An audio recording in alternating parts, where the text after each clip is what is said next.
Moving to the next slide.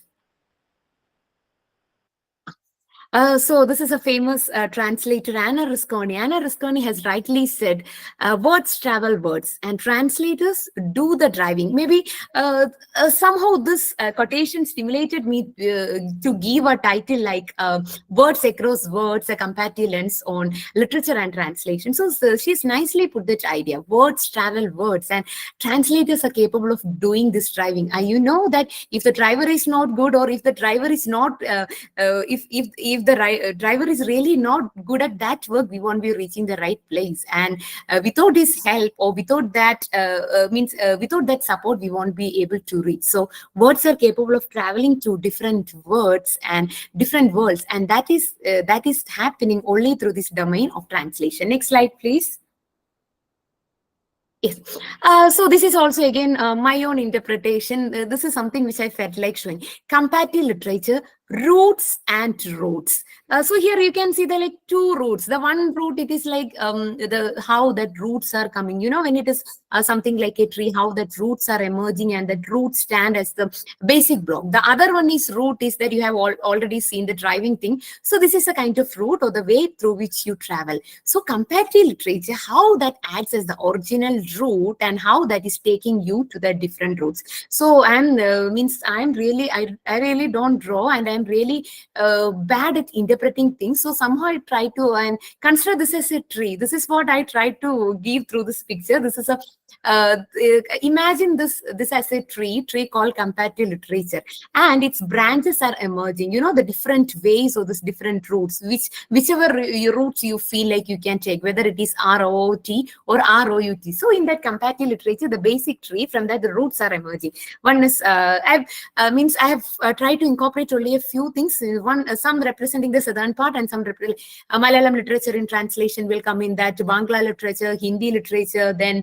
Assamese literature, Odia literature. All this literature come under the ambit of comparative literature. And we know that when we say a literature in translation, and in most of the universities now it is not just confined to English literature or comparative literature. Now we even have a discipline like translation studies. So when it is translation in literature or translation studies, there we see, or there we get a chance to learn about many writers. That is one reason why we are familiar with writers like Munshi Premchand, or else writers like Yashpal, or else writers like Vijaydan Datta, or else writers like Mahesh Dattani. All these writers, see, many of the writers, they might not have even written everything in English language. Some writers, you know, they are good, or they express the things only in Malayalam, or only in Hindi, or only in their local language, or in their native language. So one writer which I've recently come across is maybe you might have seen, the one who denied the award, showing her solidarity with the Palestinian children. This is Jacinta Karkata from Jharkhand. So she's a writer who expresses only the things in her language or in Hindi. And you know, when you see her book, I've seen only one book, Angor. If you see the poetry collection on one side, on the left hand side you can see the work, means the original, and on the other side you can see the translation. So when the writer is trying to say, because the writer wants to talk, or the writer wants to talk to the perpetrates in the language which they are used to, or the language in which they are familiar with. So again, that she's trying to convey. So had she been writing only in Hindi, it might not be, or it won't be reaching to a whole lot of people. But with the domain of translation, or with the domain, or with the help of this translation in English, we can say that it is it's getting connected to others. So that is how comparative literature, Tulanatmak Sahitya, is getting connected to Anuvad. Then moving to the next slide. Building bonds and breaking barriers. Matthew Arnold, in his, I hope Matthew Arnold, everybody is familiar with the writer and this renowned English poet. So in an inaugural lecture delivered at the University of Oxford on 14th November, he said, "Everywhere there is connection, and everywhere there is illustration.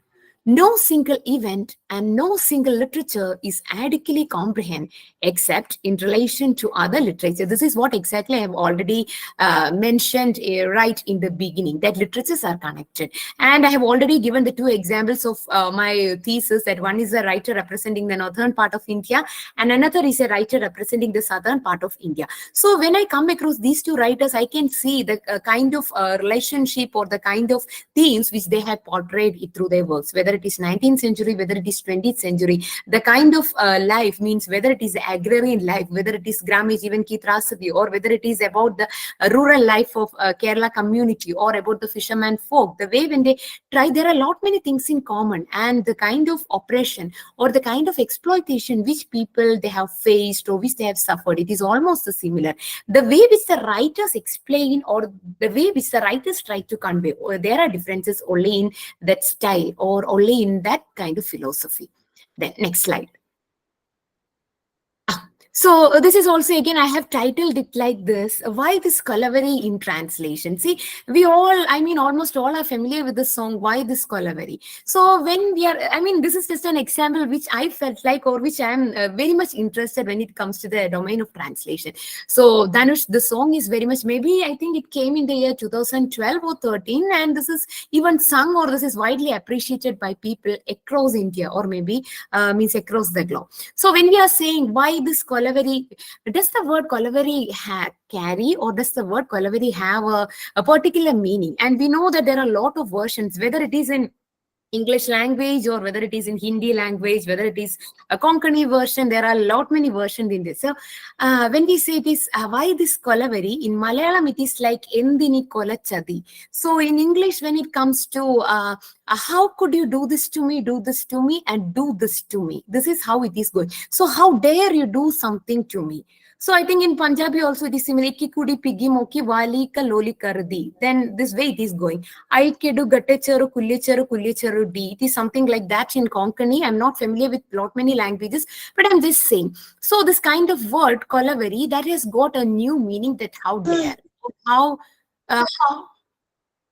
how could you do this to me, or how dare? So does that word carry a particular meaning, or does that word that has even got a status, or that has got a new meaning, that Kolaveri? So like many other songs which we hear, even if we don't know the meaning, that language, without knowing the language, we means without having the boundaries, we sing. Whether it is a Punjabi song, whether it is a Malayalam song, whether it is an Odia song, maybe because it's the music and the kind of translation which they give. Even if when you're watching a movie, you can see the subtitles. So subtitles do not always give the correct meaning when you're watching. You know, sometimes when we watch a movie in a mother tongue and when we see the translation, it can be honestly, it can be pathetic, because the way they interpret and the way they speak, especially when it comes to some jargons, especially when it comes to some words which we use, and many of the words they do have a new meaning in this present day, maybe because of the usage, or maybe because of the way we say things, means in an idiomatic way, or some jargons which it is very difficult to, especially, and suppose you're saying a joke in Hindi, and you are trying to translate it to someone who does not know Hindi language, who you are trying to translate. So you can honestly feel the difference, the way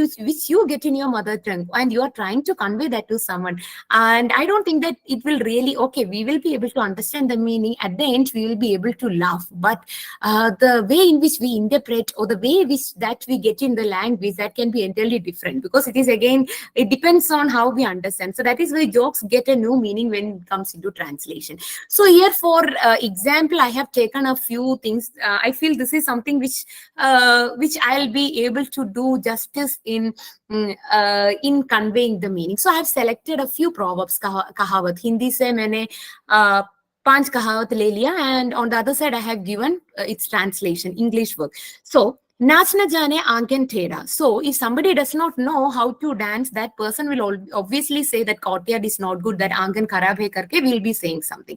So when it comes to English, the way how we have written, a bad workman always blames his tool.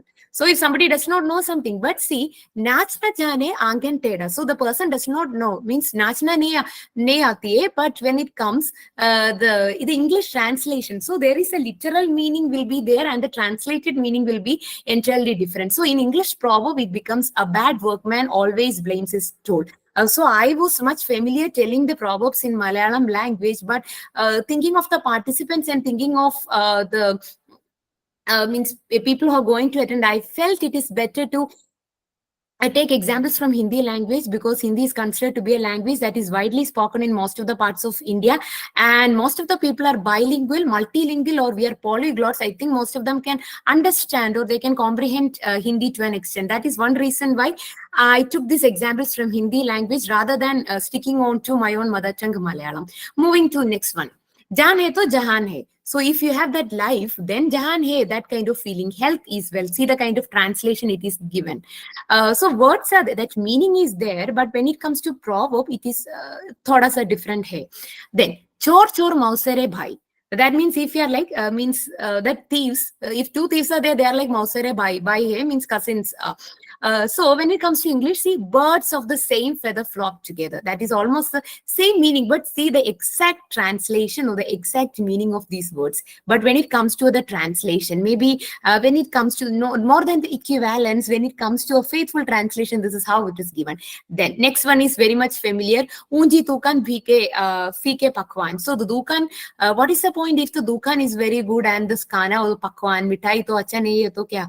So all that glitters is not gold. So if you don't do not go for, so this we can even say that appearances are often deceptive. So when it comes to Malayalam, unji tukan fike pakwan, they are talking only about the jackfruit tree. If it is a big jackfruit and inside, if that fruit is not good, then what is the use? Outside it is looking okay, but inside it is not good. So this is how it goes in Malayalam. Then Jo garsate nahi, wo barsate nahi. So that is those people who garjan. That means those spoke red were not able to do kind of thing. So again, barking dog seldom bite. So dog is not coming, or that glitter is not coming, or mausere is not coming, or jahan is not coming, or angan or naj. So in the translated version, you can never say these kind of things, Hannah, but you are able to connect it with this. Even a non-native speaker of Hindi, I am also able to connect it with this, or I am able to understand this. So that is one reason, or that is possible, and that we are able to know and learn because of the domain of translation.